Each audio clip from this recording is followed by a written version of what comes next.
Bismillahirrahmanirrahim. Assalamualaikum warahmatullahi wabarakatuh. Yang terhormat Ibu Helmi Tara, selaku Wakil Kepala Sekolah Bagian Kurikulum SMP Negeri 8 Palangkaraya. Yang terhormat Bapak Ibu Guru yang bersedia hadir hari ini yang saya sangat banggakan. Pertama-tama, puji syukur kehadirat Tuhan Yang Maha Esa, karena berkat dan rahmatnya kita hari ini bisa berkumpul di sini dalam kegiatan berbagi pemahaman dan pengalaman praktik baik calon guru penggerak terkait aksi nyata modul 1.4 mengenai penerapan budaya positif. Baiklah Bapak Ibu, sebagai makhluk yang beriman sudah selayaknya kita memulai kegiatan ini dengan bersama-sama menundukkan kepala, memanjatkan doa. Memulai kegiatan dengan berdoa, dimulai.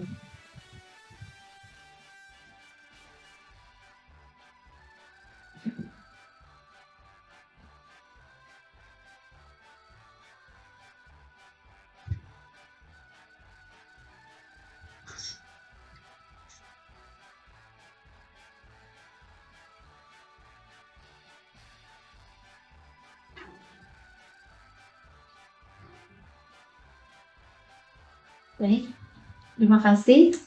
Bapak Ibu, untuk meningkatkan semangat kita, saya punya pantun Bapak Ibu. Ini di atas meja kita Bapak Ibu ya.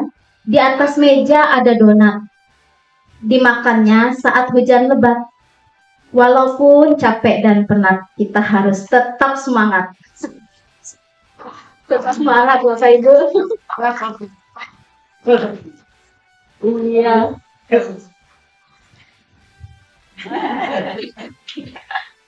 Baik Bapak Ibu.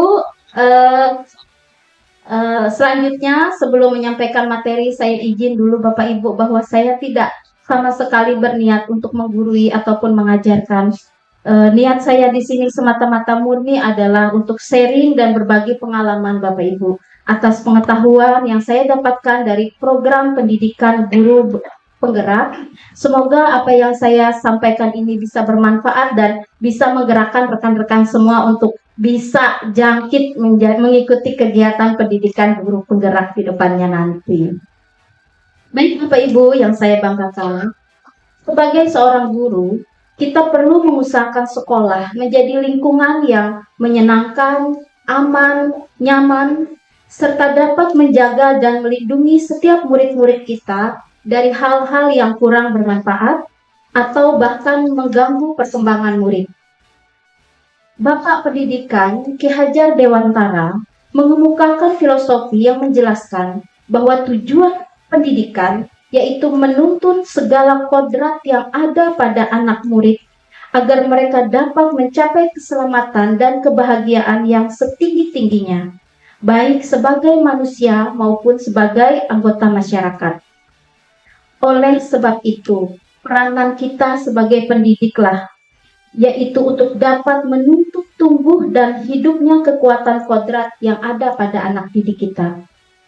Dalam menuntun perilaku pertumbuhan kodrat ini, Ki Hajar Dewantara mengibaratkan Bapak Ibu, peranan kita sebagai pendidik ini adalah seperti seorang petani. Sekolah kita mengabdi ini adalah lahan pertaniannya. Dan anak-anak didik yang kita ajari selama ini, itulah benih-benih masa depan. Diibaratkan anak murid itu misalnya bibit jagung, Bapak Ibu. Apabila bibit itu berasal dari bibit yang biasa saja, yang tidak terlalu bagus, tapi dia ditanam di lahan yang subur, gembur, penuh dengan cahaya, pengairan yang bagus, maka bibit tadi akan tumbuh dengan baik, bukan Bapak Ibu?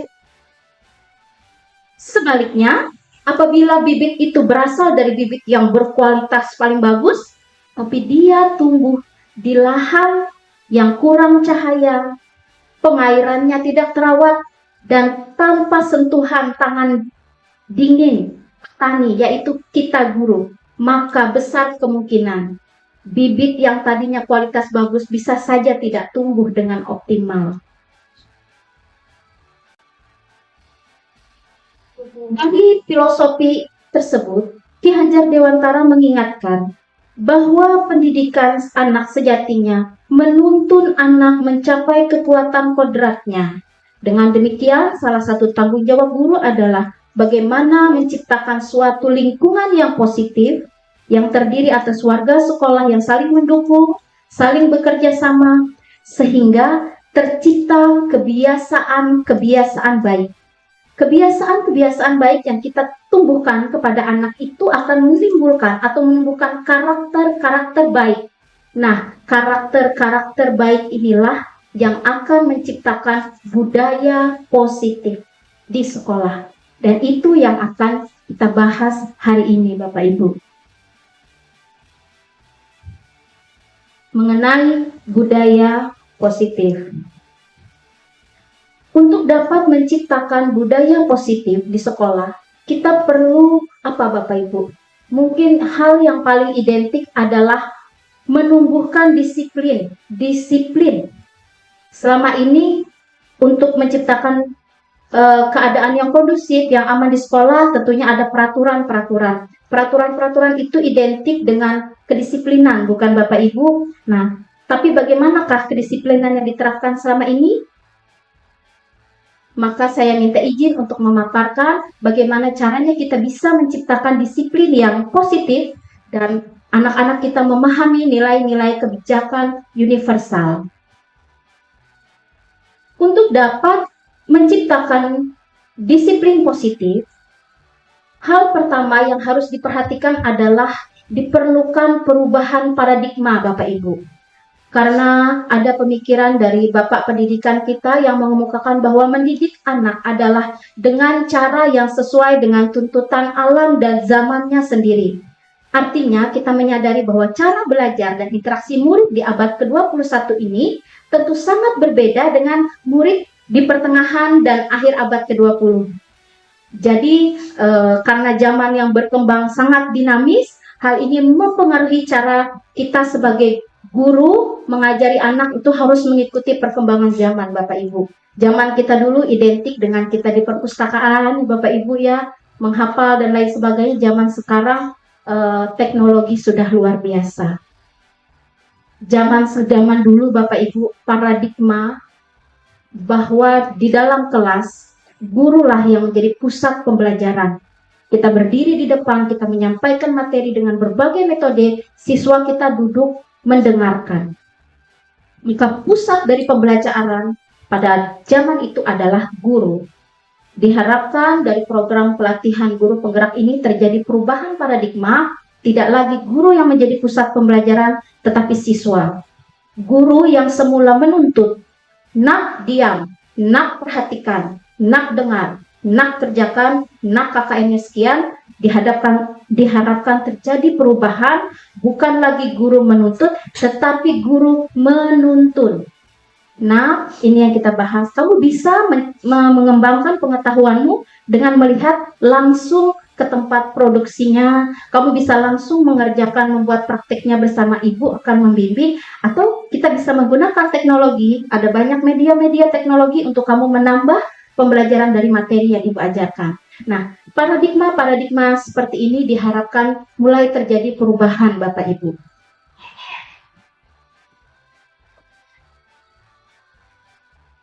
Paradigma lama yang terjadi di dunia pendidikan itu identik dengan paradigma stimulus respon. Diharapkan terjadi perubahan paradigma menuju kepada teori kontrol. Terjadi perubahan yang sangat mendasar Bapak Ibu. Dalam stimulus respon, kita tuh sudah tertanam bahwa realitas dan kebutuhan kita itu sama. Misalnya orang ke sekolah, dia kebutuhannya sama-sama belajar begitu. Tetapi dalam teori kontrol, realitas atau kebutuhan itu berbeda. Kita harus menyadari itu. Kita dulu berpikir bahwa semua orang melihat hal dengan sudut pandang yang sama. Sekarang, dalam teori kontrol, setiap orang memiliki gambaran yang berbeda dan itu harus kita sadari. Kemudian kita sebagai guru seringkali berpandangan, kita dapat mencoba mengubah orang lain agar berpandangan sama dengan kita. Dalam teori kontrol yang baru, kita harus menyadari bahwa kita tidak mengubah, tetapi kita berusaha memahami pandangan orang lain tentang dunia. Tanda kutip dunia ya Bapak Ibu, karena kalau secara ras, kesukuan, atau apa itu, pandangan itu bisa jadi berbeda.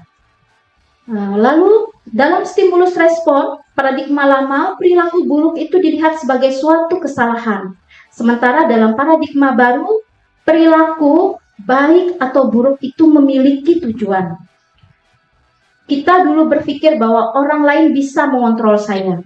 Sekarang Bapak Ibu, kita sadar bahwa saya yang bisa mengontrol diri saya sendiri. Misal Bapak Ibu, saat ini saya memegang alat ini dalam genggaman saya. Bisa jadi Bapak Andika membujuk saya untuk memberikan PIN ini kepada dia. Kontrol berada di tangan kita Bapak Ibu. Kalau saya merasa ini berharga, saya tidak kasih, Pak Andika tidak bisa memaksa. Ya kan? Tetapi apabila Pak Andika menjanjikan sesuatu yang lebih baik, Ibu Wiwi ini PIN-nya kurang bagus, ini ada yang lebih maju Bu Wiwi, ini lebih canggih. Oh, maka saya akan berikan karena ada perkembangan, ada kemajuan. Dan itu berlaku juga untuk murid kita. Selanjutnya dalam paradigma lama, kita berpikir sebagai guru kita bisa mengontrol orang lain, mengontrol siswa. Ternyata kita tidak bisa mengontrol. Kontrol itu sepenuhnya berada dalam individu manusia itu sendiri. Sebenarnya Bapak Ibu, kenapa kita bisa mengontrol siswa kita selama ini dengan aman dan tertib sekolah kita? Sebenarnya adalah semata-mata karena anak murid itu mengizinkan kita mengontrolnya. Mereka memberikan izin untuk kita mengontrolnya. Selanjutnya apabila terjadi kegagalan dalam bujukan, kita bisa melakukan pemaksaan. Dalam paradigma baru, tidak lagi melakukan pemaksaan, tetapi melakukan kolaborasi dan konsensus untuk menciptakan pilihan-pilihan baru. Dalam paradigma lama, model berpikir adalah menang kalah. Oh, ini ranking 1, kamu ranking 30. Itu paradigma lama. Dalam paradigma baru, cenderung kepada kerjasama yang menghasilkan model berpikir menang-menang. Untuk dapat menanamkan disiplin dan budaya yang positif, kita perlu mengetahui motivasi manusia berperilaku. Manusia di sini kita fokuskan kepada anak-anak Bapak Ibu ya. Jadi untuk dapat menjalankan peraturan dan budaya dan kedisiplinan yang kita sudah terapkan di sekolah, itu ada 3 motivasinya siswa melakukannya Bapak Ibu. Yang pertama adalah mereka melakukannya untuk menghindari ketidaknyamanan atau hukuman. Bisa jadi anak-anak pagi-pagi berangkat upacara itu sungsung karena takut dihukum kalau terlambat. Nanti aku berbaris di barisan yang berbeda, malu. Ada motivasi karena hal itu. Ada juga motivasi karena untuk mendapatkan imbalan dan penghargaan untuk orang lain. Bisa jadi seorang murid itu belajarnya biasa saja, saat suatu waktu dia akan mendapatkan penghargaan, maka dia akan sangat bersemangat sekali Bapak Ibu. Dia sangat optimis, sangat termotivasi, tapi karena ada penghargaan. Kedua motivasi perilaku ini identik dengan motivasi yang bersifat eksternal, jadi datangnya dari luar Bapak Ibu. Ini kurang efektif, karena apabila hukuman itu tidak berlaku, maka hal itu akan terjadi lagi. Apabila tidak dapat penghargaan, maka dia tidak bersemangat lagi. Maka perlu kita sadari, motivasi yang paling baik untuk mendasari perilaku manusia adalah dia berperilaku untuk menjadi orang yang mereka inginkan dan menghargai diri sendiri dengan nilai-nilai yang mereka percaya. Disiplin. Dalam budaya kita selama ini, makna kata disiplin dimaknai sebagai sesuatu yang dilakukan seseorang lain untuk mendapat kepatuhan, bukan Bapak Ibu, untuk mendapat kepatuhan. Nak, jam sekian masuk. Nak, jam sekian istirahat. Nak, jam sekian bermain dan belajar, itu anak patuh. Dan itulah asal mulanya kata disiplin identik dengan kepatuhan.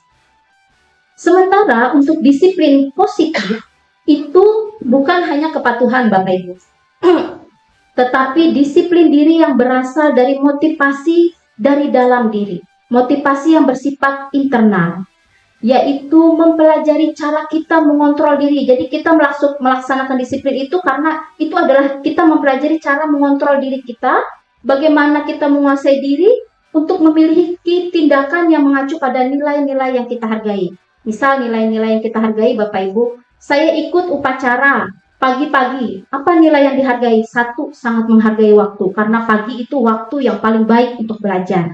Seperti itu Bapak Ibu. Kedua, saya datang upacara bendera. Saya tidak mau terlambat, karena saat saya terlambat itu akan mengganggu orang lain yang sedang hikmat. Berarti ada nilai menghargai orang lain.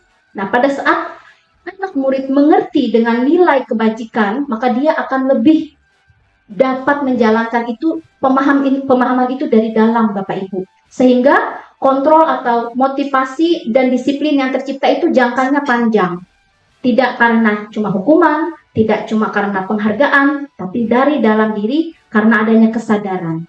Penting untuk kita guru-guru menerjemahkan konteks nilai kebajikan yang terkandung dalam sebuah peraturan yang kita jalankan.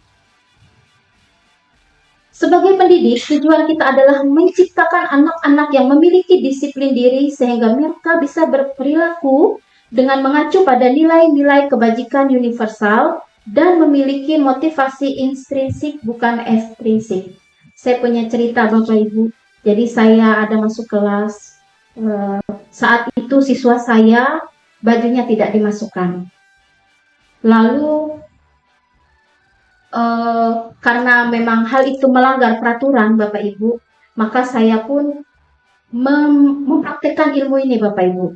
Saya tidak, kamu bajunya jangan sampai keluar seperti itu, harus dimasukkan. Saya tidak begitu, tetapi saya memberitahukan nilai apa yang tercantum dalam keseragaman. Nak, bersyukurlah kamu karena ada baju seragam. Di dalam seragam itu ada nilai kebinekaan.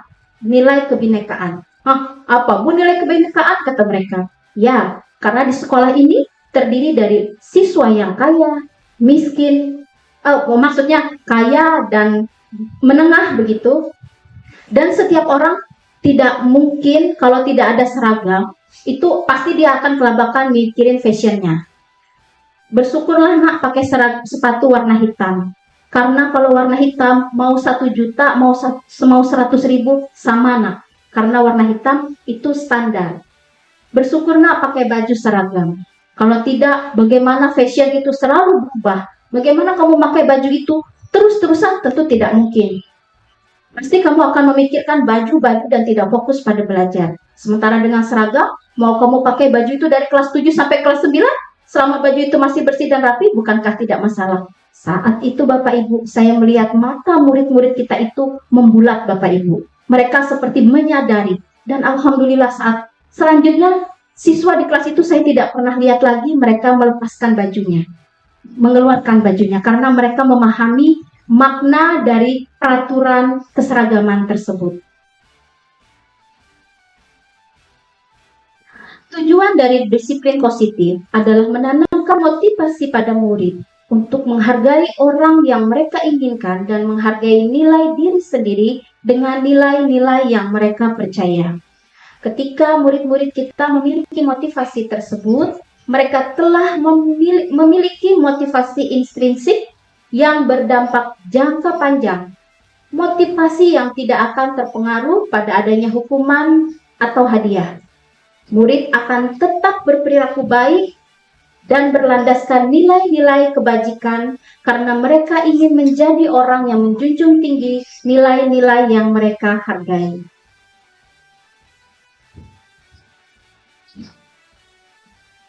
Selanjutnya Bapak Ibu, untuk menciptakan budaya positif, pertama tadi kita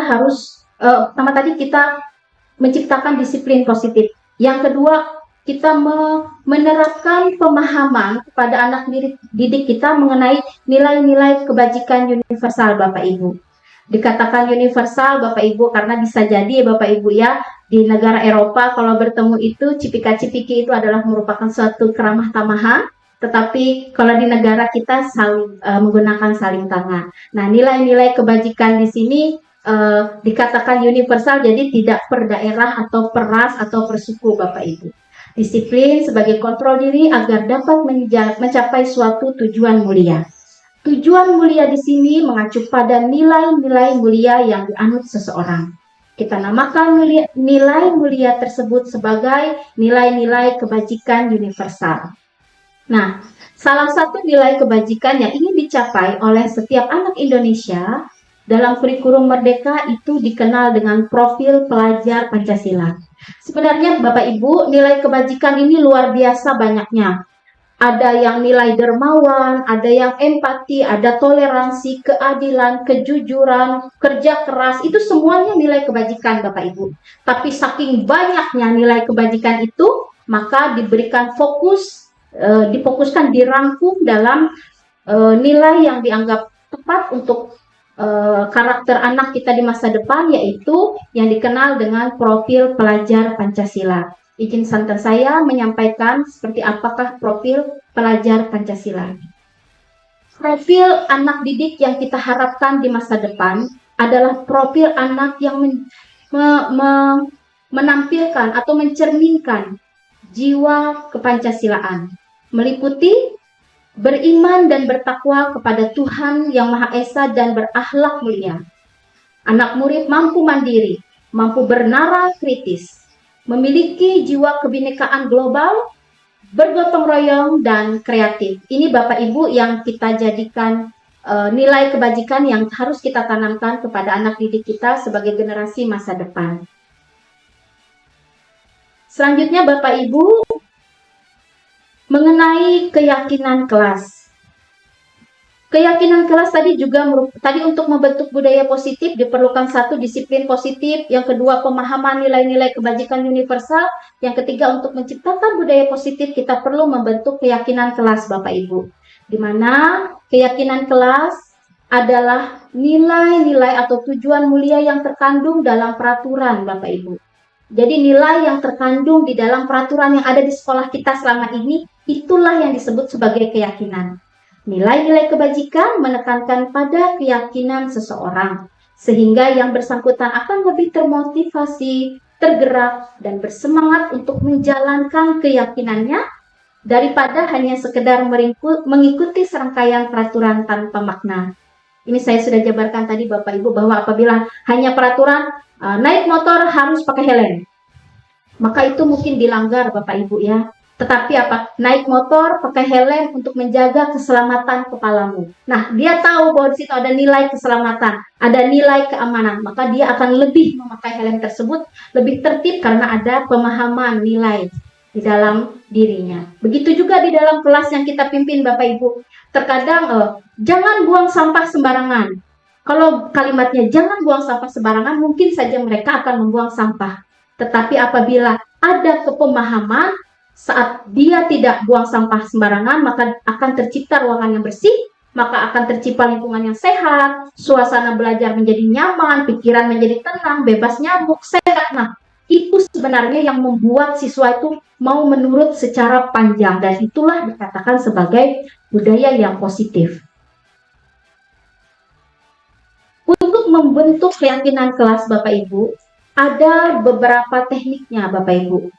Jadi kita berdiri di depan itu tidak lagi peraturannya itu peraturan tok, tetapi ada kesepakatan. Caranya membuat keyakinan kelas yaitu kita buat kesepakatan yang bersifat lebih abstrak daripada peraturan, namun lebih rinci dan konkret. Kemudian kalimatnya berupa pernyataan-pernyataan universal dalam bentuk kalimat yang positif. Misalnya, jangan berlari di lorong, maka diganti berjalan saat melewati lorong. Itu kalimatnya positif Bapak Ibu. Lalu tidak terlalu banyak, mungkin 5 atau 7 kesepakatan sehingga mudah diingat dan dipahami. Kemudian kesepakatan ini harus dapat diterapkan di lingkungan tersebut.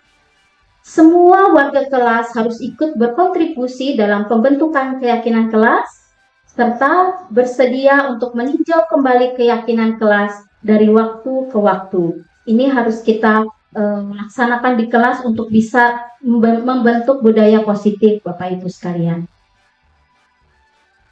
Selanjutnya, untuk menciptakan budaya positif tadi, selain diperlukan disiplin positif, diperlukan pemahaman nilai-nilai kebajikan universal, diperlukan keyakinan kelas, juga perlu dipahami Bapak Ibu, bahwa ada kebutuhan dasar manusia. Jadi peraturan-peraturan disiplin itu harus melihat kebutuhan dasar manusia. Ini adalah ilmu baru bagi saya Bapak Ibu. Ada 5 kebutuhan dasar ternyata. Sebelumnya saya berpikir bahwa kebutuhan dasar manusia itu sandang, pangan, papan. Ada primer dan sekunder. Ternyata tidak Bapak Ibu ya, ternyata kebutuhan dasar itu ada 5. Yang pertama, kebutuhan bertahan hidup. Disinilah sandang, pangan, papan, kesehatan, tidur, keselamatan, keamanan, ini masuk dalam kebutuhan bertahan hidup Bapak Ibu. Dia bersifat psikologis. Dan ini benar-benar kebutuhan mendasar. Selanjutnya, kebutuhan dasar manusia yaitu untuk mendapatkan kasih sayang dan rasa diterima. Itulah kenapa kita hidup dalam keluarga inti, dalam keluarga besar ya Bapak Ibu, dalam lingkungan, dalam komunitas, kita butuh diterima. Kita butuh kasih sayang. Ternyata hal ini bukan hal sembarangan. Ini ternyata kebutuhan mendasar ya Bapak Ibu. Mendasar ternyata. Saya kira dulu ini bukan hal yang mendasar. Ternyata ini sangat mendasar. Dan sangat penting untuk setiap manusia. Kebutuhan dasar manusia yang ketiga adalah penguasaan. Luar biasa menarik Bapak Ibu. Penguasaan seperti apa? Ternyata penguasaan itu seperti ini Bapak Ibu. Kita menguasai teknik naik motor. Kita menguasai teknik saat punya mobil, kita menguasai cara naik mobil. Sebagai seorang ibu, kita menguasai memasak. Sebagai seorang guru, kita menguasai materi yang kita ampuh. Penguasaan ini Bapak Ibu, itulah yang menjadi kebutuhan dasar ternyata Bapak Ibu.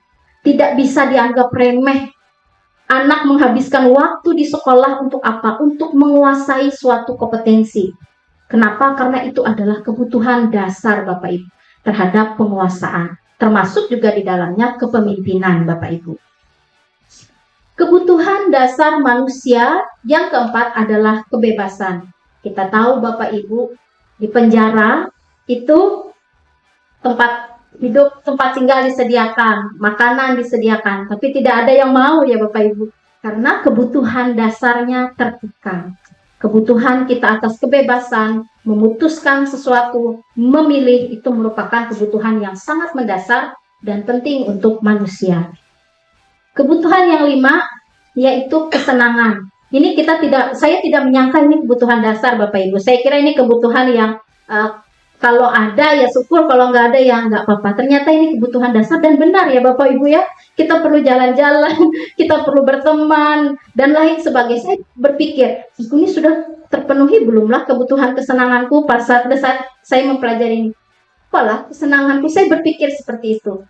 Ternyata Bapak Ibu ya, kesimpulannya saya buat, saya kunci kebutuhan ini, atas kesenangan ini dalam satu kata yaitu syukur. Kalau tidak kita kunci kebutuhan yang ini, luar biasa Bapak Ibu ya. Bisa boros sekali kita nanti. Iya Bapak Ibu. Nah jadi kita kunci kalimat ini dengan kesyukuran. Karena dengan kesyukuran maka kebutuhan atas kesenangan akan dapat terpenuhi Bapak Ibu.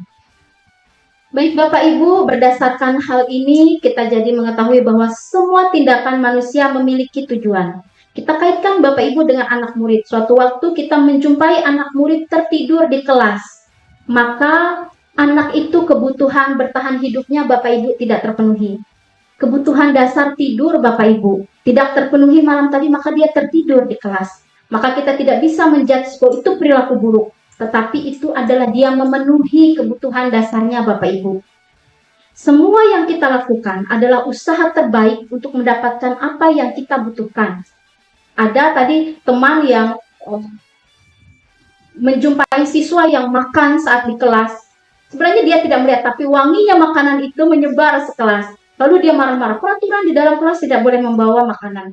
Sebenarnya siswa itu tahu Bapak Ibu, tetapi karena dia punya kebutuhan dasar Bapak Ibu, yaitu untuk bertahan hidup makan, maka dia sembunyi-sembunyi makan. Nah, itu harus kita sebenarnya untuk kita bisa menerapkan positif, disiplin yang positif, kita harus mengetahui dulu Bapak Ibu, kebutuhan dasar manusia.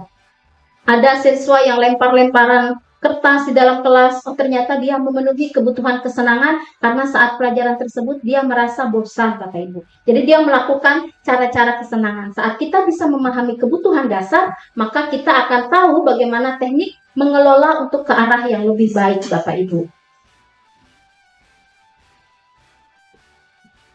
Baik, yang saya paparkan ini adalah sesuai dengan standar pendidikan nasional Bapak Ibu ya, yaitu tujuan mulia dari penerapan disiplin positif adalah agar terbentuk murid-murid yang berkarakter, berdisiplin, santun, jujur, peduli, bertanggung jawab, dan merupakan pembelajar sepanjang hayat sesuai dengan standar kompetensi lulusan yang diharapkan. Ini adalah standar pendidikan nasional Bapak Ibu, di mana dalam rangka menciptakan lingkungan yang positif, maka setiap warga sekolah dan pemangku kepentingan perlu saling mendukung, menghayati, dan menerapkan nilai-nilai kebajikan yang telah disepakati. Baik Bapak Ibu, tadi kita sudah membahas hal-hal yang perlu dibangun untuk budaya positif Bapak Ibu. Selanjutnya, untuk menciptakan budaya positif, kita perlu memahami posisi yang tepat Bapak Ibu. Meliputi Bapak Ibu memahami mengenai hukuman, penghargaan, dan restitusi. Bapak Ibu menarik ya Bapak Ibu, di mana dalam kita menerapkan disiplin itu ada peraturan, bisa jadi ada pelanggaran ya Bapak Ibu. Identik ada pelanggaran ya Bapak Ibu. Terjadi perubahan paradigma. Dulu saat kita melakukan pelanggaran, tangan kita dipukul pakai penggaris, kita nggak apa-apa ya Bapak Ibu ya. Tidak apa-apa kita dipukul pakai penggaris tangan kita. Tapi zaman sekarang tidak boleh Bapak Ibu. Lalu bagaimana teknik guru, teknik warga sekolah untuk mengatasi pelanggaran atas disiplin positif yang ditetapkan? Kita ketahui dulu Bapak Ibu mengenai apakah kita melakukan hukuman, apakah kita melakukan penghargaan, dan ada satu yang menarik Bapak Ibu yaitu teknik restitusi. Pertama, izinkan saya memaparkan dulu mengenai hukuman Bapak Ibu. Kita sudah sama-sama tahu ya Bapak Ibu, kalau hukuman itu dia identik tidak terencana ya Bapak Ibu ya. Tiba-tiba kita hukum, anak muridnya tidak tahu apa yang akan terjadi, dia tidak terlibat, dia tidak dilibatkan. Hukuman itu bersifat satu arah begitu kan Bapak Ibu. Dan murid hanya menerima suatu hukuman tanpa ada kesepakatan. Hukuman ini bisa bersifat fisik, bisa juga bersifat psikis. Kita membentak itu juga suatu bentuk hukuman Bapak Ibu. Lalu apabila ada pelanggaran, selain hukuman, kita bisa menerapkan namanya konsekuensi Bapak Ibu. Konsekuensi ini adalah sudah disepakati Bapak Ibu ya. Jadi disiplin dalam bentuk konsekuensi itu sudah terencana dan disepakati, sudah dibahas dan disetujui baik oleh murid dan guru. Contohnya Bapak Ibu, disepakati ya anak-anak, kalau kamu tidak masuk sekolah sampai 14 hari alpa, kamu tidak naik kelas. Kita perlu sampaikan ini sehingga anak mengetahui peraturan tersebut dan mereka disiplin turun. Saat terjadi kesepakatan, maka itu namanya konsekuensi Bapak Ibu. Konsekuensi ini nilainya posisinya lebih tinggi dan lebih baik daripada hukuman karena ada kesepakatan, ada kesadaran. Saat siswa melakukan kesalahan pun dia tahu apa yang harus dia lakukan Bapak Ibu. Nah, lalu selain hukuman ada juga Bapak Ibu penghargaan. Saya dulu berpikir ya Bapak Ibu ya, untuk menumbuhkan motivasi itu kita berikan penghargaan. Nanti anak-anak itu mau kalau ada penghargaan begitu. Penghargaan berupa apa? Bisa berupa pujian, bisa berupa tepuk tangan ya Bapak Ibu.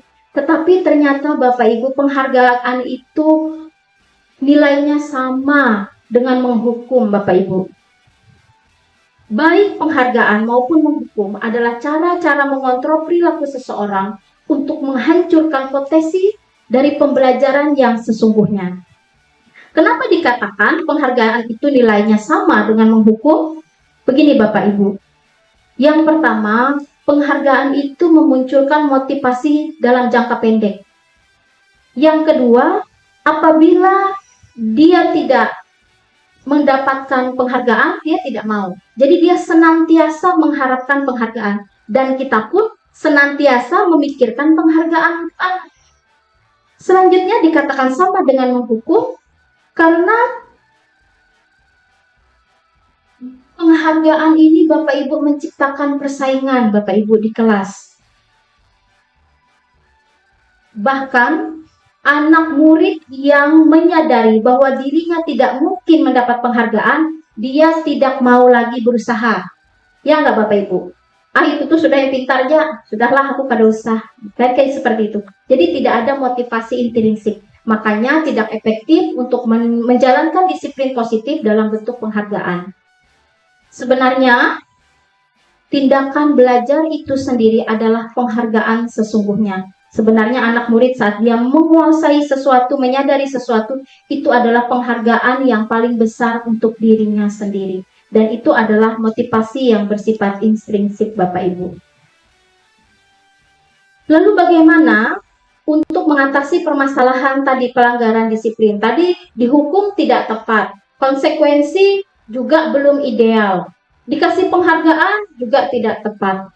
Ada Bapak Ibu teknik untuk mengatasi permasalahan pelanggaran disiplin sekolah, yaitu dengan melaksanakan restitusi. Restitusi Bapak Ibu, jangan ditambah P depannya, nanti sulit bahasanya Bapak Ibu.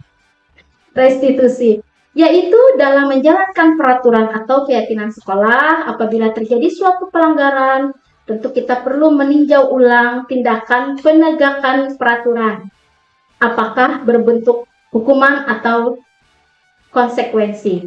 Kata disiplin tanpa tambahan kata positif di belakangnya, sesungguhnya ini merupakan identitas sukses Bapak Ibu. Tetapi apabila disiplin itu menggunakan hukuman, maka dia identitasnya gagal. Disiplin berwarna positif terbagi menjadi dua Bapak Ibu, yaitu disiplin yang menerapkan konsekuensi dan disiplin yang berbentuk restitusi.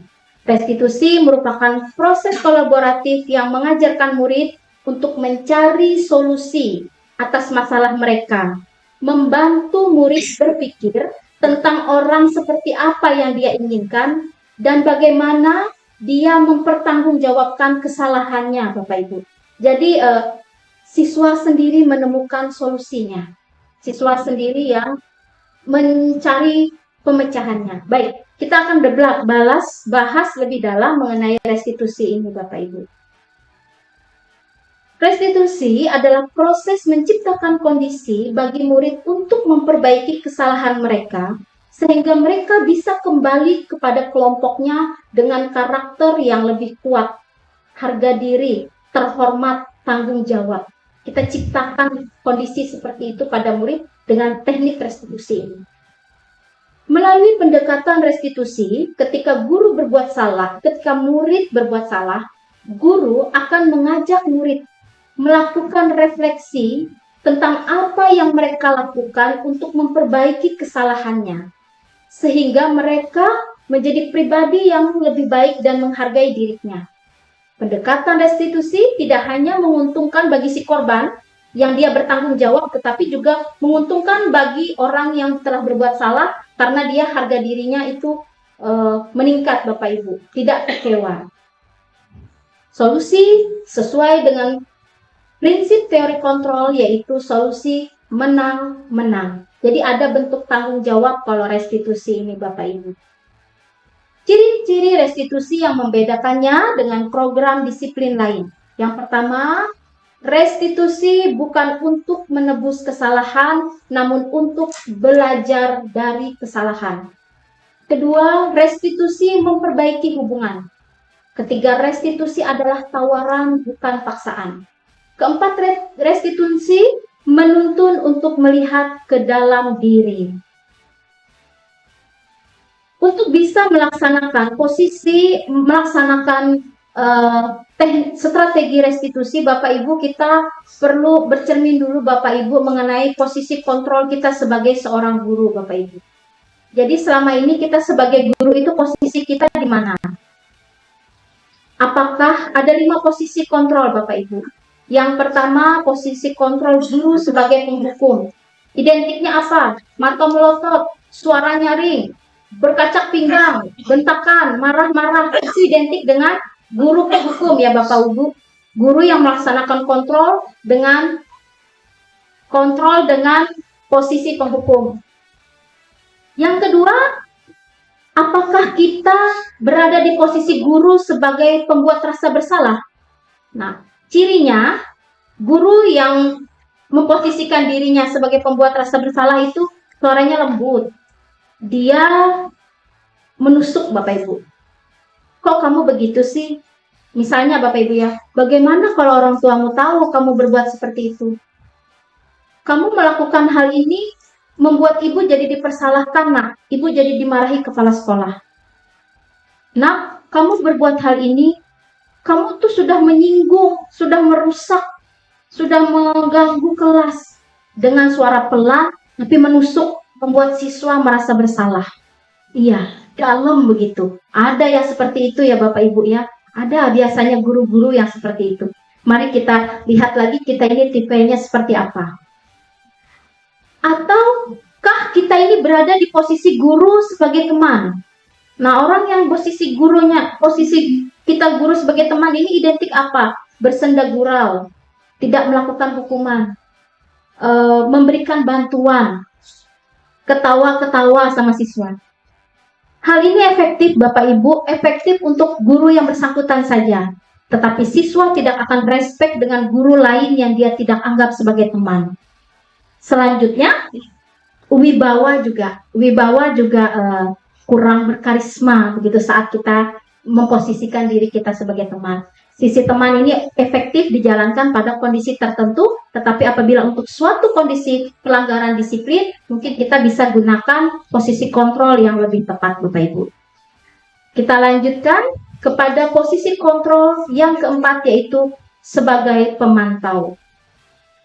Pemantau ini Bapak Ibu, dia tidak perlu berteriak-teriak, dia tidak perlu membuat bersalah, dia tidak perlu bersenda gurau. Dia santai saja Bapak Ibu. Karena apa? Namanya juga pemantau. Berarti dia memantau saja. Lalu bagaimana apabila terjadi pelanggaran disiplin? Maka dia akan menerapkan konsekuensi. Nah, ini aturannya, ini sanksinya. Maka dia menjalankan itu Bapak Ibu. Makanya dia disebut sebagai pemantau. Pemantau ini tentunya lebih baik daripada posisi kontrol 1, 2, dan 3. Dan yang paling ideal untuk dilaksanakan seorang guru dalam posisi kontrol adalah posisi yang kelima, yaitu posisi sebagai manajer.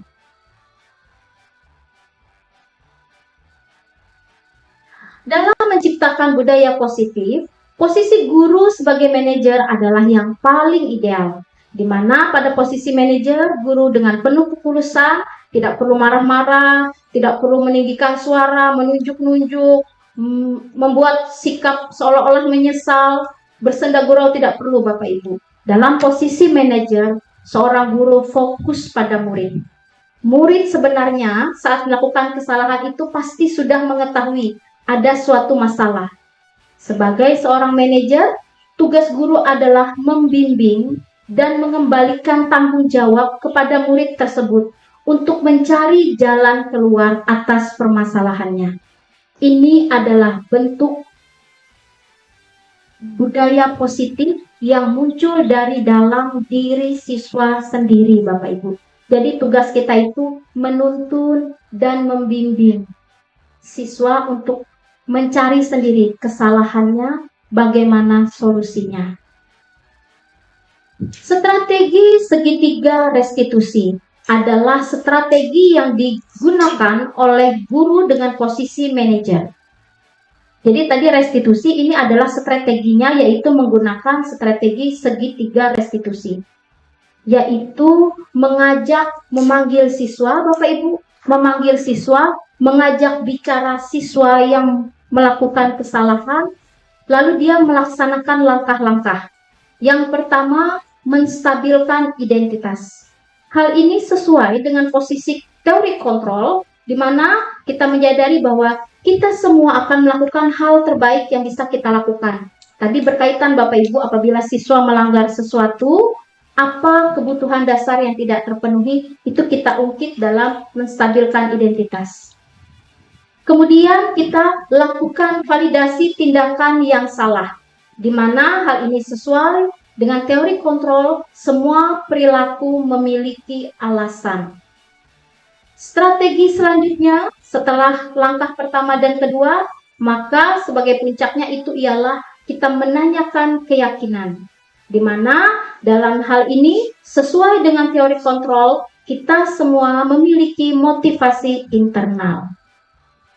Nah, ini adalah contoh penerapan segitiga restitusi, Bapak Ibu. Jadi, kita memanggil siswa, kita mengajak siswa bicara. Yang pertama, kita stabilkan identitas dulu, Bapak Ibu, caranya. Kita tanya dulu, Nak, apa masalahnya? Biarkan siswa itu mengemukakan masalahnya seperti apa.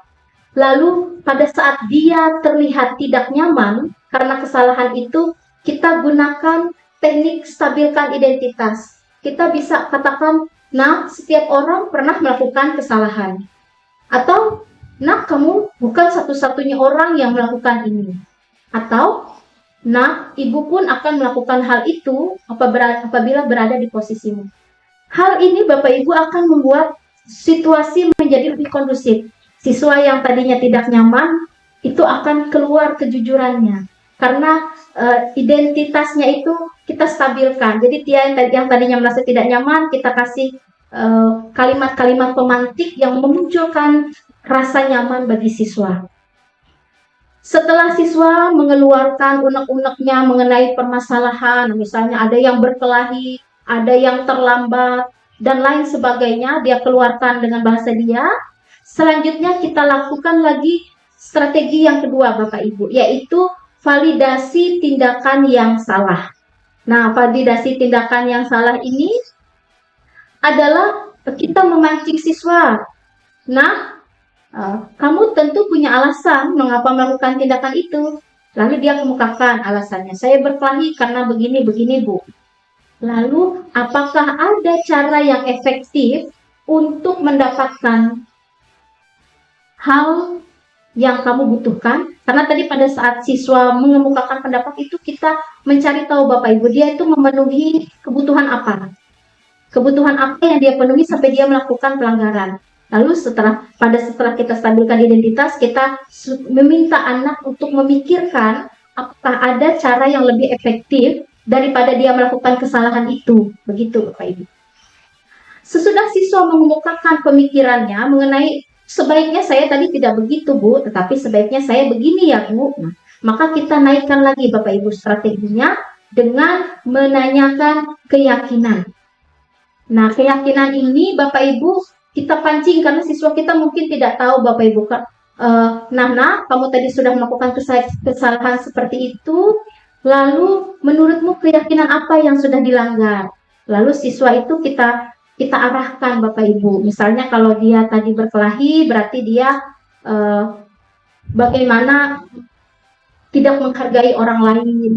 Dia mengganggu keamanan kelas. Nah, begitu. Itu kita tanyakan. Jadi, karena tadi apabila dia mengetahui kebajikan apa yang dilanggar, berarti dia tahu ada nilai kebajikan di situ.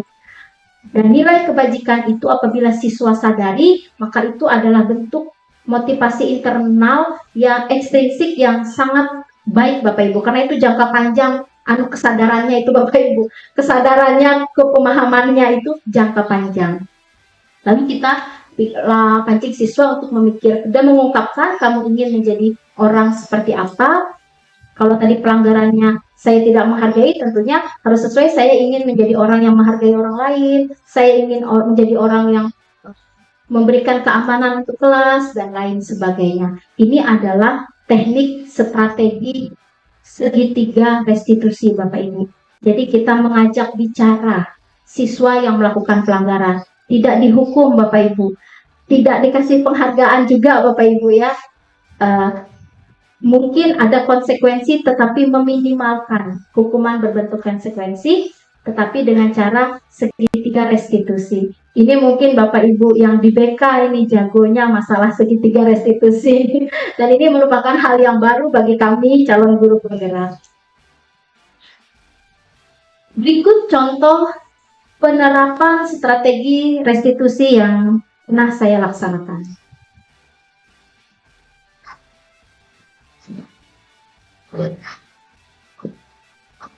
Selamat pagi, Bu. Selamat pagi, silakan masuk. Ini adalah kelas. Katanya kamu habis bertengkar ya? Iya, Bu. Habis kesel sih. Kenapa kesal? Luna terus-menerus mencontek hasil pekerjaan saya. Bukan hanya PR, tugas juga selalu dicontek, Bu. Oh, begitu. Ya, wajarlah kalau kamu marah besar. Jika ibu ada di posisi kamu pun, ibu juga pasti akan berbuat hal yang sama. Iya, Bu. Lalu, apa yang kamu lakukan terhadap Luna? Saya marah, Bu. Saya marah dia dan katakan. Oh, begitu. Pasti kamu berbuat seperti itu. Ada alasannya. Ya, Bu. Masa saya diam? Saya kan sudah susah payah mengerjakan soal. Tapi Nona hanya mencontek, tidak mau berusaha sendiri. Wajarlah kalau kamu merasa marah karena kamu tidak rela pekerjaan dicontek begitu saja oleh Nona. Ibu menghargai tindakanmu yang tidak lebih buruk dari itu, misalnya menghukum. Sekarang, coba kita pikirkan, tindakan kamu marah sampai mengebrak meja, apakah sesuai dengan keyakinan kelas kita? Tidak, Bu. Bukan. Keyakinan apa yang sudah dilanggar? Saling menghormati antar teman, Bu.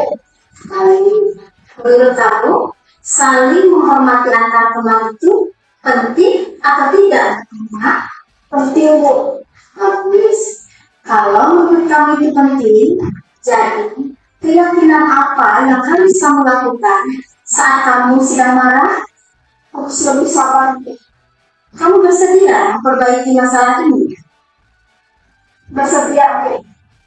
Apa yang akan kamu lakukan untuk memperbaiki masalah ini? Sebelumnya, saya meminta maaf kepada Ibu. Saya akan lebih bersabar dan menahan. Kalau ada teman yang mencontek, saya akan melaporkan kepada guru mata pelajaran atau kelas, Bu. Ya, tepat sekali tindakan kamu ini. Tetap semangat ya. Ibu doakan, semoga kamu bisa lebih baik ke depan. Sekarang, silakan kembali ke kelas. Terima kasih, Bu.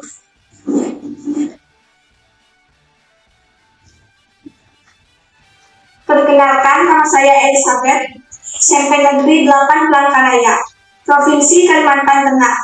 Perasaan saya setelah melakukan revisi bersama Ibu Wiwi adalah merasa sangat senang karena Ibu Wiwi memberikan kesempatan kepada saya mengungkapkan alasan melakukan kesalahan tanpa membuat saya merasa tertekan, mencari solusi bersama, serta membangun motivasi dari dalam diri sendiri. Terima kasih.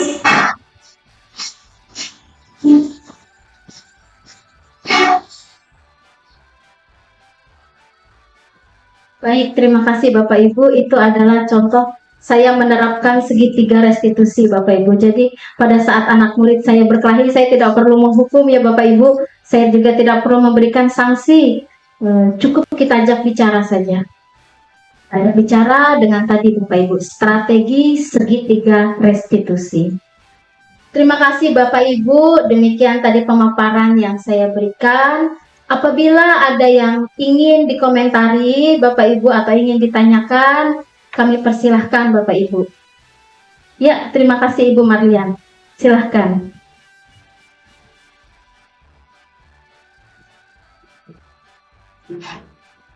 Terima kasih kepada Ibu Wi yang sudah menyampaikan pemaparannya. Mungkin nanti dinilai apakah ini pertanyaan atau sharing dan seterusnya. Yang pertama, Ibu Marlian adalah dari guru BK atau bimbingan. Nah, di sini memang tadi disampaikan sudah ada kebutuhan ada 5 kebutuhan dasar manusia atau murid atau siswa keseluruhan. Sudah dibahas kebutuhan hidup, kebutuhan kasih sayang dan rasa terima, kebutuhan penguasa, kebutuhan kebebasan dan kesenangan.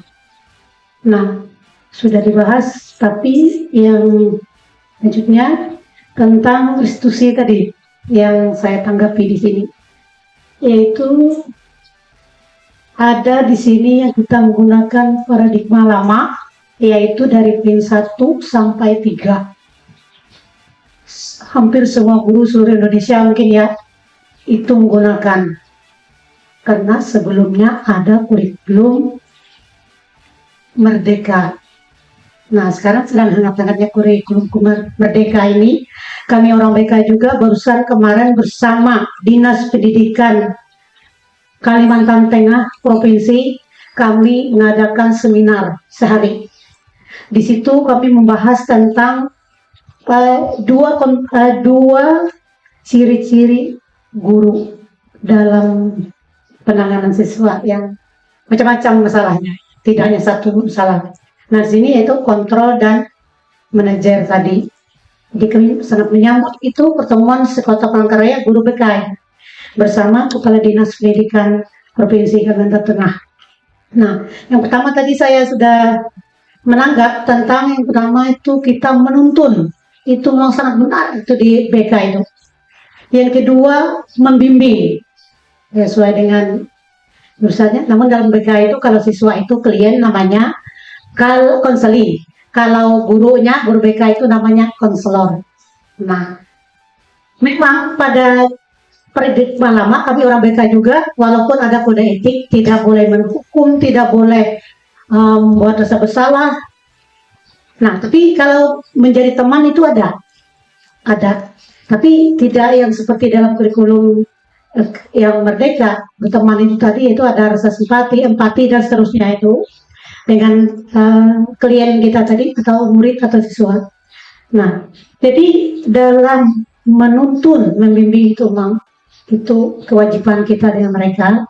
Begitu datang punya masalah, apa dia berkelahi, kalau dalam mereka itu sering itu berkelahi dengan bolos. Nah, terus kalau sudah dia punya masalah, kita yang kembali kepada kebutuhan tadi, kebutuhan manusia. Nah, kebutuhan dasarnya. Nah, kebutuhan dasarnya dia membolos, kita mengetahui latarnya dari dia bercerita, kita menanyakan ya di posisi mana dia duduk kehidupannya di keluarganya bagaimana, apa dia broken, apa dia sedang bahagia, orang tuanya apa, orang tuanya sibuk. Ada juga yang orang tua sibuk tapi seperti broken juga, dia merasa panas di rumahnya, kehidupannya dia hanya diasuh oleh pembantu-pembantu. Itu saya temukan sekarang sedang saya konseling dengan siswa saya ada minat. Dia kalau materi tidak kekurangan karena kedua orang tuanya, ayahnya dokter, ibunya usaha. Tapi dia gelabakan di sekolah panas, kayak kepanasan. Kalau tidak belajar itu tidak tenang, mencari teman yang bisa ya. Artinya teman sebaya. Nah, teman sebaya aja mengerti, dia mengajak konseling, kita mendatangi ibu aja. Nah, di situ tadi penjajakan dengan status-status kehidupannya, maka dengan adanya sering konseling tadi atau dia curhat sekali itu curhat namanya. Jadi dia bisa mendapat kesimpulan sehingga pada akhirnya sekarang belum selesai lagi konseling itu sudah berjalan di kelas 9 karena tidak bisa sekaligus kalau konseling sudah masalah itu misalnya mendalam nih. Jadi baik masalah dengan orang tua dia ada, masalah dengan teman sebayanya, teman pasangannya, dia punya pacar. Nah, jadi banyak tahapan-tahapan membuat supaya dia tadi menyenangkan dan belajar. Awalnya dia belajar itu dia tidak suka mencari teman yang untuk dia bercerita. Nah, akhirnya teman tadi juga yang memberi alurnya ke guru bimbingan atau konselor tadi. Nah, jadi begitu datang dengan membawa bermacam-macam. Pernah juga berkelahi, bercakaran muka dengan temannya? Ya, pernah. Karena kalau perempuan bila berkelahi bercakar, bila ya jambak rambut. Kalau cowok nah, sudah baku hantam seperti orang pencak silat saja. Nah, kalau ini bercakar pernah itu Bu. Nah, dengan dia datang tadi diajak teman karena ini sangat pribadi, prinsip tidak ditawarkan ke dia.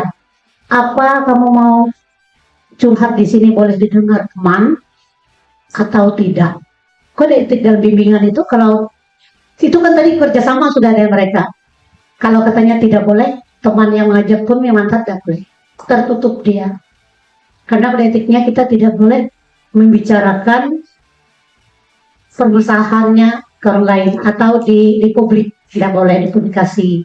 Nah, akhirnya cerita dia itu sekarang sudah mendekat kalau persen itu sudah berada di 90% dia sudah bisa mengendalikan dirinya, emosinya untuk menghadapi. Apalagi sekarang dia keras, dia kelas 9. Kalau tidak kita menangani dia, membimbing dia, menuntun dia tadi, maka dia dalam belajarnya bisa yang dikatakan gagal. Nah, gagal macam persen ya, yaitu itu yang saya tangani selama ini. Banyak juga yang berkali macam, tapi yang saya tangani yang lama jaraknya ini tadi, banyak konflik dia, konflik sekali. Nah, dengan adanya kita tadi mempersilahkan dia menyampaikan, dimulai dari dia, kita ini mengarah seperti yang disampaikan Bu Wi tadi, tepat sekali itu bekerja sama dengan bimbingan itu sama. Habis itu dia bercerita, nanti dia sendiri yang mengambil kesimpulannya. Bukan kita memaksa dia, kamu harus orang tuamu. Tidak, kalau dipaksa hasilnya beda. Artinya sesaat hasilnya tidak akan membuat dia, ya kita harapkan keselamanya dia bagus tuh tadi ya. Nah, mungkin karena kepanjangan waktu, waktu cerita banyak panjang, itu aja. Silakan. Terima kasih atas waktunya dan terima kasih. Luar biasa, luar biasa. Terima kasih Ibu Marlian. Tepuk tangan dulu teman-teman. Ini sharingnya dari yang benar-benar berpengalaman, teman-teman. Kalau saya mungkin baru mengetahui pengetahuan, kalau Bunda ini sudah menjalani. Silakan bagi apabila ada yang ingin sharing lagi, Bapak Ibu, untuk kita semangat lagi. Ya baik, jadi saya punya cerita ya Bapak Ibu ya. Cerita ini bukan dari saya, cerita ini dari apa yang saya baca. Ternyata anak murid itu dilahirkan, kita sering dengar bahwa manusia lahir ke dunia ini seperti kertas putih ya Bapak Ibu. Ternyata Bapak Ibu kurang tepat Bapak Ibu. Ada teori yang menyatakan bayi lahir ke dunia seperti kertas putih, seiring dengan perjalanan hidupnya maka terciptalah tulisan dan warna dalam kertas tersebut. Ada lagi teori lain Bapak Ibu yang menyatakan bahwa manusia lahir ke dunia itu sudah ada garis kodratnya Bapak Ibu. Tulisannya itu sudah jelas. Dia jatuh, dia berjalan, dia melakukan apapun, itu sudah ada tulisannya. Kita pernah dengar ini ya Bapak Ibu ya. Dan ada hal yang menarik yang baru saya ketahui Bapak Ibu. Ternyata ada teori dan saya memilih teori ini untuk keyakinan saya Bapak Ibu. Yaitu bahwa manusia lahir ke dunia ialah dengan ada catatan dalam buku kehidupannya berupa tulisan buram. Seiring dia menjalani hidupnya, maka tulisan itu menjadi jelas dan sempurna. Tugas kita sebagai seorang guru adalah menuntun siswa kita agar tulisan-tulisan yang baik menjadi nyata, dan apabila ada tulisan yang kurang baik, itu terabaikan.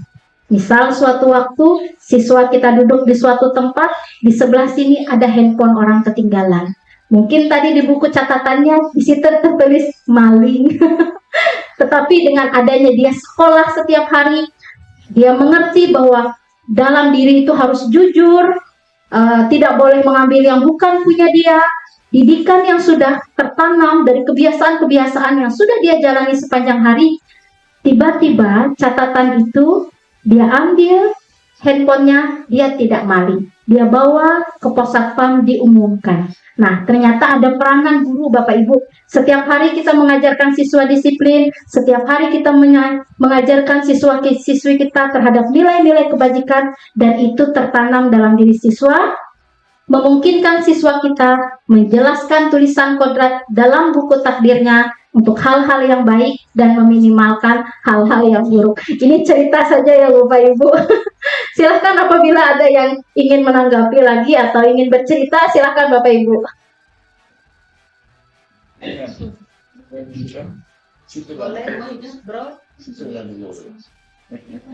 Saya nggak bisa ngomong.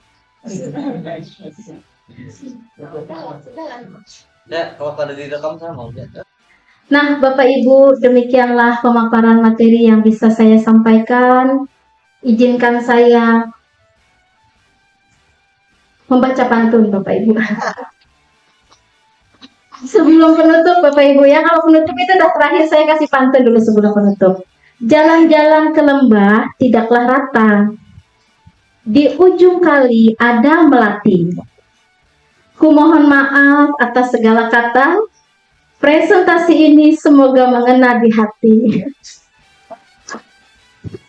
Terima kasih Bapak Ibu. Terakhir sebagai penutup, pendidikan bukan hanya pengajaran saja, tetapi guru juga memberikan suri tauladan, menuntun segala kodrat yang ada pada anak didik untuk berbudi pekerti yang luhur dan memiliki profil pelajar Pancasila, agar mereka dapat mencapai keselamatan dan kebahagiaan untuk masa depan yang lebih baik. Saya tutup pemaparan saya hari ini. Terima kasih, mohon maaf atas segala kesalahan. Salam bahagia, guru bergerak Indonesia maju. Wassalamualaikum warahmatullahi wabarakatuh. Selamat pagi anak-anak. Apa kabar? Sehat? Semangat? Alhamdulillah, senang sekali kita hari ini bisa bertemu lagi dalam pelajaran prakarya. Apakah kalian siap mengikuti pelajaran hari ini? Siap. Alhamdulillah. Baik anak-anakku, hari ini Ibu akan memberikan sesuatu yang baru. Nah, tapi sebelum memulai sesuatu yang baru ini nanti, kita seperti biasa ya anak-anak, selayaknya umat yang beriman, kita akan memulai kelas kita dengan berdoa dulu. Kepada ketua kelas, silahkan memimpin doa seperti biasa.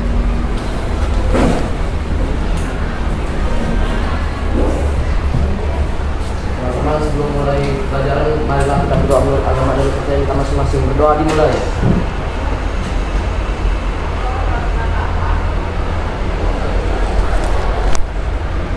Berdoa selesai. Terima kasih. Baik, selanjutnya Ibu akan mengecek kehadiran Sekretaris Keisha. Apakah ada yang tidak hadir? Angelina, baik. Keterangannya sakit ya. Oke, terima kasih. Berarti yang lain semuanya hadir. Wah, senang sekali, bersemangat sekali anak-anakku. Kalian hari ini terlihat segar dan bersemangat. Baik anak-anak, untuk menambah semangat Ibu punya sebuah pantun. Apa tuh? Mawar berduri, bunga melati, jadi pajangan dekoratif. Kuatkan fisik, tegarkan hati. Mari belajar budaya positif. Baik, jadi yang saya bilang tadi ada yang hal baru itu anak-anak adalah kita hari ini akan belajar mengenai budaya positif. Begini anak-anakku, kalian ini adalah generasi muda penerus bangsa. Tugas kami sebagai pendidik adalah menuntun dan membimbing kalian untuk bisa mengoptimalkan kompetensi yang kalian miliki sesuai dengan kodrat alam dan kodrat zaman yang kalian miliki. Untuk itu, diperlukan lingkungan dengan budaya yang positif. Makanya hari ini Ibu akan mengajak kalian untuk menciptakan budaya positif tersebut. Selama ini anak-anak, budaya itu identiknya dengan peraturan sekolah. Iya, budaya itu identik dengan disiplin sekolah. Nah, cuma hari ini ada tambahan belakangnya, positif. Peraturan positif, disiplin positif yang akan menciptakan suatu budaya positif berbentuk kebiasaan-kebiasaan yang ditanamkan terus-menerus untuk kalian. Selanjutnya kebiasaan-kebiasaan ini akan tumbuh menjadi karakter positif. Karakter positif itu akan menciptakan budaya positif di lingkungan sekolah. Selama ini di lingkungan sekolah ya anak-anak ya, hari ini kita buat di lingkungan kelas. Namanya budaya positif di lingkungan kelas ini namanya keyakinan kelas. Jadi memang dia tidak terlepas dari peraturan-peraturan yang ada sebelumnya, tidak terlepas. Hanya saja anak-anak yang ini lebih supaya kalian mengetahui bahwa di dalam peraturan tersebut ada makna, ada tujuan mulia di balik peraturan itu, ada nilai-nilai kebajikan. Nah, saya kasih contoh ya anak-anak ya, sebelum kita mulai ke sana saya kasih contoh. Tahukah kalian kenapa kalian bersekolah pagi-pagi sekali? Pagi-pagi mandi, makan, ke sekolah, tidak mau terlambat begitu ya. Itu kenapa? Sebenarnya ada kebajikan di dalam, ada nilai tujuan mulia, nilai-nilai kebajikan di dalam peraturan bersekolah pagi. Apa? Yaitu yang pertama, anakku, kita menghargai waktu. Yang kedua, anak-anakku, ketahuilah bahwa pagi hari itu adalah masa paling optimal bagi otak kita. Kita segar, malam tadi beristirahat ya, tubuh sudah memperbaiki bagian-bagian tubuh kita sehingga kita bangun dengan segar, mandi, makan, dan pagi hari adalah paling tepat untuk belajar. Lalu, misalnya ada lagi peraturan anak-anak mengenai seragam. Kenapa sih bajunya pakai baju ini? Kenapa harus pakai sepatu hitam? Di luar sana ada sepatu keren-keren. Wah, ya gitu ya anak-anak ya. Kenapa harus sepatu hitam? Kenapa harus seragam putih biru, seragam pramuka seperti ini? Kenapa? Ternyata anak-anakku ada nilai mulia yang terkandung di dalam peraturan ini. Nah, salah satunya adalah nilai kebinekaan anak-anakku. Jadi kita tahu bahwa di sekolah ini terdiri atas banyak suku ya. Ada Jawa, ada Dayak ya, ada Batak, macam-macam sukunya di sini. Ada juga dari berbagai kalangan, ada yang kelas atas, kelas menengah, menengah ke bawah ya. Bayangkan kalau tidak ada peraturan mengenai seragam. Si kelas atas tadi pasti akan fashionnya yang terbaik. Ya, ganti-ganti fashion. Bagaimana yang di kelas bawah, yuk? Dia akan keteteran dan lebih parah dia akan minder. Karena dia tidak bisa mengikuti yang fashionnya wah tadi. Bisa dipahami? Akan kalau tidak ada seragam itu akan tercipta apa sih namanya itu perbedaan jenjang. Si kaya dengan si kaya. Yang kurang kaya tidak bisa. Nah, dengan adanya seragam hal itu tidak terjadi, bukan? Mau yang kaya pakai baju yang sama, mau yang kurang mampu pakai baju yang sama, sehingga semuanya diperlakukan dengan sama, dengan adil, tanpa ada perbedaan, sesuai dengan pendidikan kita bahwa setiap anak memiliki hak untuk mendapatkan pendidikan dan perlakuan yang sama di sekolah. Karena adanya seragam itu, tidak ada lagi perbedaan. Bahkan sepatu hitam itu juga mencerminkan nilai kebinekaan juga salah satunya. Mau 1 juta harga sepatumu, mau 100.000, apabila warnanya hitam, sama kan? Enggak kelihatan. Coba kalau yang satunya warna emas, yang satunya warna putihnya sudah kusam, wah pasti akan kita bisa-bisa minder ya, bisa-bisa kita tidak bisa menyesuaikan keadaan.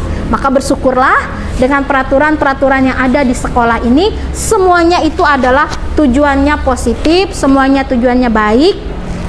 Cuma saja kita pahami maknanya anak-anak. Nah, begitu juga hari ini kita akan membuat peraturan-peraturan yang sebelumnya itu kita deskripsikan dalam bentuk keyakinan kelas, kesepakatan yang kita buat bersama anak-anakku, maunya kelas kita ini seperti apa, budaya positif apa yang diciptakan di kelas ini. Mungkin selama ini kita bisa dilarang buang sampah, gitu ya bahasanya ya. Nah, kita buat keyakinan kelas hari ini dengan kalimat yang positif. Jangan dilarang buang sampah, tetapi ungkapkan maknanya anak-anak. Misalnya, buang sampah pada tempatnya. Misalnya ya, jangan berlarian di ruang kelas. Kita bungkus dengan kalimat positif, berjalan di kelas. Begitu. Buang sampah tadi anak-anakku, kalau bahasanya dilarang buang sampah, kemungkinan ada pelanggaran anak-anak. Ya enggak? Tapi apabila bahasanya buanglah sampah pada tempatnya, tanamkan ada nilai kebajikan di situ. Kalau kita buang sampah di tempatnya, kelas menjadi bersih, kita belajar menjadi nyaman karena kelasnya bersih, ya tidak bau, tidak ada nyamuk, lingkungan menjadi sehat, kita belajarnya pun menjadi aman, nyaman, betah kita belajar, sehingga menerima pembelajaran juga kan lebih masuk ya, lebih nyaman kita soalnya. Nah, jadi pemahaman atas keyakinan-keyakinan itu yang perlu kita sadari bersama. Ada lagi contohnya anak-anak, helm. Harus memakai helm saat naik motor, ya, atau bahasanya dilarang tidak memakai helm. Mungkin dilanggar, tetapi apabila kita memahami makna dari peraturan tersebut, pakailah helm. Kenapa? Karena helm itu menjaga organ terpenting dari tubuh kita, yaitu kepala. Apabila amit-amit ya anak-anak, misalnya terjadi kecelakaan, jatuh, lecetlah kaki kita, lecetlah tangan kita, tapi kepala kita tetap aman karena memakai helm, maka kita masih selamat. Tetapi apabila kita kecelakaan, kepala kita yang terbentur, nah itu fatal, ya enggak? Apabila kita memahami nilai itu, maka peraturan mengenakan helm tadi akan secara jangka panjang terus-terusan kita laksanakan, karena nilainya kita ketahui, karena nilai-nilai kebajikan, tujuan mulia dari peraturan itu kita ketahui. Anak-anak, sampai di sini apakah ada yang kalian tanyakan? Baik, kalian bisa memahaminya. Kalau begitu, mari Ibu ajak kalian semua membuat keyakinan kelas. Siapkan, tadi sudah Ibu bagikan selembar kertas, silahkan tulis. Dipersilahkan. Baik, selanjutnya mari kita tempelkan keyakinan kelasnya di depan kelas untuk kita bisa buat kesepakatan bersama. Kita mulai dari Fajar dan Ridwan, silahkan tempelkan di depan. Ya, cepat saja nak, tidak apa-apa. Lanjut, silahkan Hairul dan Aril. Iya, lanjut Juanli sama Wahyu. Abi Nuril sekalian, silahkan. Kartika, Grace, boleh aja ke sebelah sananya, ke sebelah sananya, ke sebelah sananya sayang, ke sebelahnya, sebelah sananya kosong. Iya, iya, lanjut. Nah, Keisha, Ayunda, silahkan.